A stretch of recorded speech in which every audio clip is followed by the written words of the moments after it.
The Kansas City Chiefs entered the 2026 offseason nearly $54 million over the salary cap, staring down a financial cliff that could dismantle the roster that reached 5 of the last 6 Super Bowls.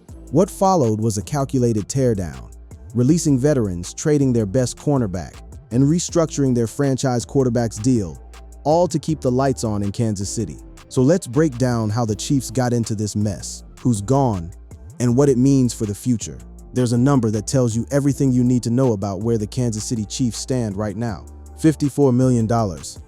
That's how far the Chiefs were over the NFL's salary cap, heading into the 2026 offseason. Not $54 million in breathing room. Not $54 million to spend. $54 million in the hole. And the raised salary cap of $301.2 million for 2026 was not enough to dig them out. This is a franchise that just 12 months ago was preparing for another deep playoff run under Patrick Mahomes' leadership. The Chiefs had reached the AFC Championship in all 7 of his years as a starter, playing in 5 Super Bowls and winning 3. They were the definition of a dynasty, and then 2025 happened. The season started with promise. It ended in rubble. The Chiefs finished the 2025 season with a 6-11 record, their worst since Mahomes became the starter. A 9-game slide from their previous 15-2 campaign was jarring enough, but it was the final blow in Week 15 that truly changed the trajectory of this franchise. On December 14, 2025, against the Los Angeles Chargers, Mahomes suffered a torn ACL in his left knee. After trying to extend a play to his right, he threw the ball away just before his left leg was twisted awkwardly. As he planted his foot, and Chargers defensive lineman Deshaun Hand brought him down, Mahomes instantly grabbed his left knee in pain. As the team's medical staff rushed toward him, he was helped off the field, and within minutes, the franchise's present and much of its future changed. Backup Gardner Minshew entered the game having thrown no passes all season, and quickly threw a game-ending interception.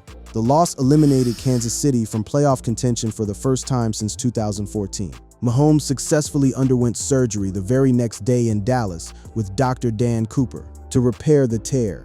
Team doctors also repaired an injured LCL during surgery, and the dual ligament repair made his timeline for the 2026 season uncertain. Hours after the news, Mahomes posted to social media, "Don't know why this had to happen. And not going to lie, it hurts. But all we can do now is trust in God and attack every single day over and over again." So that's the backdrop. A franchise with a $54 million cap problem, a franchise quarterback recovering from a torn ACL and LCL, and their first losing season in over a decade. The question facing general manager Brett Veach was not simply how to fix the roster, but whether the dynasty itself could be saved. And it all started with Mahomes' contract. Before a single player could be released, before a single trade call could be made, the Chiefs had to deal with the elephant in the room, Patrick Mahomes' cap number. Mahomes was set to count $78.2 million against the salary cap in 2026. That single number for one player represented more than a quarter of the entire salary cap. It was the second highest cap figure in the league, trailing only Lamar Jackson of the Ravens. The root cause was a deal that once looked visionary. In July 2020, Mahomes inked a massive 10-year, $450 million contract. At the time, it was the largest contract in American sports history. The structure was deliberately flexible, designed so the Chiefs could annually restructure portions of Mahomes' salary into prorated signing bonuses, spreading the cap hit over the remaining years of the deal. The Chiefs did this yearly with Mahomes' contract, creating a proverbial piggy bank each offseason. It worked beautifully for a while, but like credit card debt, you can only push payments down the road for so long before the bill comes due. And in 2026, that bill arrived with a vengeance. The Chiefs had managed to limit Mahomes' cap hit to no greater than $37.1 million in any year since he signed his contract. Now the number had ballooned to $78.2 million, a staggering figure that suffocated the rest of the roster. On February 18, 2026, the Chiefs made their first move. They converted $54.45 million of Mahomes' 2026 salary into a signing bonus, creating $43.56 million in cap room. Specifically, the Chiefs converted $44.05 million of Mahomes' base salary and a $10.4 million roster bonus into a fully guaranteed roster bonus. The restructure sank Mahomes' 2026 cap number from $78.2 million to a much more manageable $34.65 million. The catch, the move added approximately $11 million to each of the next 4 seasons. His 2027 cap hit now stands at a staggering $85 million, setting the stage for yet another inevitable restructure. They've effectively delayed the inevitable with their repeated restructuring. The 3-time Super Bowl champion is running out of years onto which Kansas City can push his cap burden. The most logical long-term solution? A new contract extension when Mahomes first becomes eligible in 2028, which would add more years and allow the cap hit to be spread even thinner. But that's a future problem. The immediate crisis demanded immediate action, because even after saving $43.56 million through the Mahomes restructure, the Chiefs were still roughly $11 million over the projected cap. And Mahomes was not the only massive contract on the books. Defensive tackle Chris Jones carries a fully guaranteed $35 million salary in 2026, with a total cap hit of approximately $45 million. Jones was another natural candidate for a restructured deal, one that could free up an additional $22.53 million, according to some projections. The restructures were step 1, a painful but predictable step, the financial equivalent of refinancing your mortgage. But what came next required something far more drastic. The Chiefs didn't just need to shuffle money around, they needed to subtract people. With the cap clock ticking down toward the March 11th start of the new league year, Brett Veach turned to the hardest part of the job, deciding which players to cut loose. The first name on the chopping block was familiar to anyone who had watched the Chiefs' offensive line.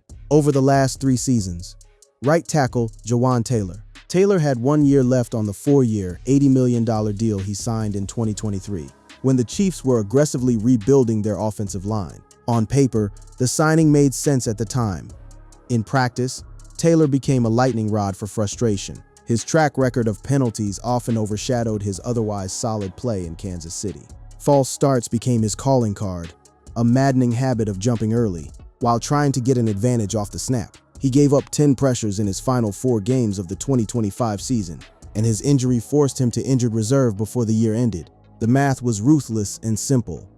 Releasing Taylor saved the Chiefs $20 million against the salary cap, with $7.3 million in dead money. For a team staring at a massive deficit, that was an enormous chunk of relief. And the Chiefs had a replacement plan already in motion, with first-round pick Josh Simmons and 2025 free agent signee Jalen Moore as potential bookend tackles. Taylor wasn't the only defensive contributor to go. The Chiefs also released veteran defensive end Mike Danna. Danna had been a solid rotational piece for several years, starting alongside George Karlaftis on the edge. But with a non-guaranteed salary of $8.8 million on the books, he became expendable. The 2 releases combined took almost $29 million off of the books. Beyond the outright cuts, there were quieter moves. Linebacker Drew Tranquill agreed to a salary reduction of over $2 million.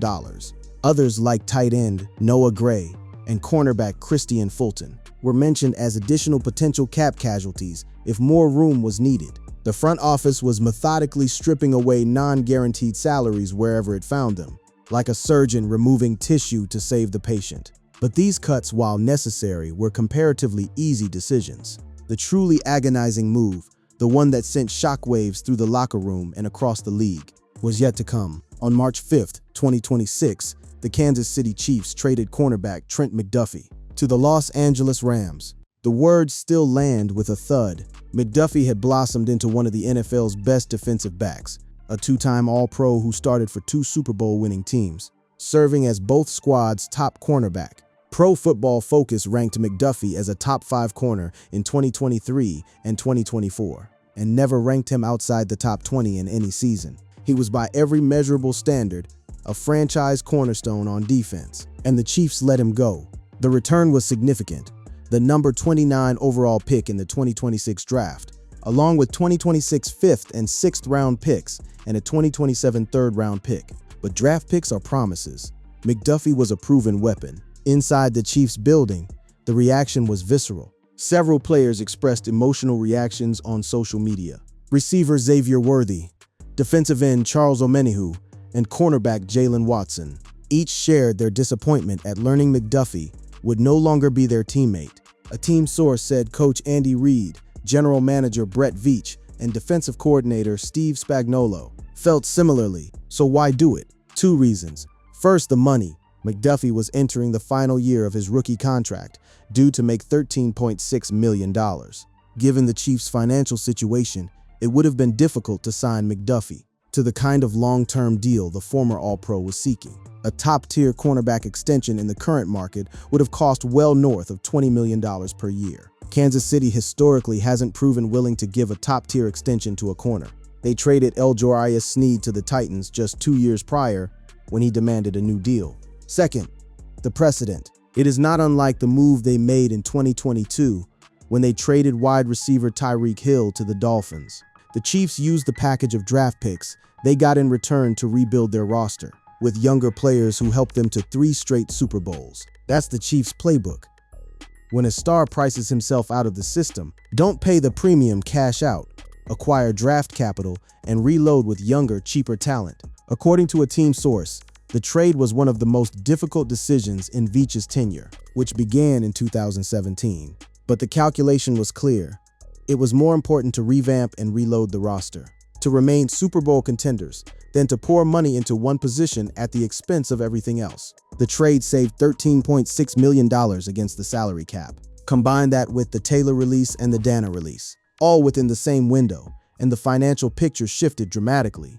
After accounting for the McDuffie trade and Taylor release, Spotrac had the Chiefs at $23.3 million under the salary cap, from $54 million in the red to $23 million in the green. The math worked. Whether the football would work was another question entirely. The secondary was now without its best player. Watson was days away from free agency, and indeed, Watson agreed to a 3-year, $51 million contract with the Los Angeles Rams, reuniting with McDuffie in Los Angeles. Safety Brian Cook departed for a 3-year, $40.25 million deal with the Cincinnati Bengals. The defensive back exodus was real, and it was sweeping. After the smoke cleared from the cuts, trades, and restructures, Brett Veach was left with a fundamentally altered roster and a mandate: reload. The general manager stepped to the microphone at the 2026 NFL Scouting Combine with a message that was part reassurance, part battle plan. "We have $60 million in convertible contracts," Veach said. "We have many different ways to attack this, and I think that's the one thing we've been good at." He emphasized that the team doesn't habitually push money into future years recklessly. "We run a pretty tight ship there. This gives us flexibility to do different things." The free agency period brought targeted re-signings. Travis Kelce, whose retirement had been widely speculated, signed a 1-year, $12 million deal, worth up to $15 million to return for a 14th season in Kansas City. Wide receiver Tyquan Thornton returned on a 2-year contract worth $11 million, a re-signing that signaled the team's belief in his breakout trajectory. And in a move that directly addressed the Mahomes injury situation, the Chiefs acquired Justin Fields from the Jets as a capable insurance policy at quarterback. The departures, however, painted a starkly different picture. Running back Isaiah Pacheco signed with the Detroit Lions. Hollywood Brown left, having finished 2025 with 49 catches for 587 yards and 5 touchdowns. His departure left a notable void in Kansas City's pass-catching core. This is the most important offseason of Brett Veach's tenure. The general manager has never faced more pressure to reconstruct the roster after the team's dramatic collapse. With moderate to major needs at almost every single position on the roster, the challenge is immense, but the draft capital tells an encouraging story. The McDuffie trade gave the Chiefs 3 of the top 40 selections in the 2026 draft, including the 9th overall pick and the 29th overall pick. The 2026 draft class will cost significantly more than in recent years, with a projected $17.3 million in total cap hits if all picks make the roster. But that cost comes with the promise of young, cheap starters on rookie contracts. Exactly the kind of foundational pieces Kansas City needs to build around Mahomes for the next era.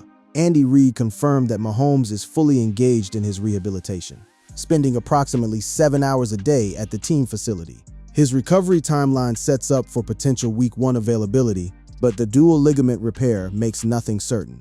The Tom Brady comparison has been made repeatedly. Brady tore his ACL in 2008, 9 years into his career with 3 Super Bowls, and returned to reach 5 more Super Bowls and win 3 more championships. The reality is that the $54 million cap problem was never going to be solved painlessly. Empires in the NFL do not sustain themselves through loyalty and sentiment. They endure through ruthless financial discipline, cold-eyed personnel evaluation, and the willingness to trade established stars for future assets. The Chiefs have done this before. After trading Tyreek Hill, they won back-to-back Super Bowls. After reaching 5 of the past 6 Super Bowls and winning 3, the Chiefs are now at a crossroads. The 2025 season, with its 6-11 record and Mahomes' devastating knee injury, was a reckoning that forced the organization to stop papering over the cracks. The roster that takes the field in September 2026 will look fundamentally different. From the one that won Super Bowl LVI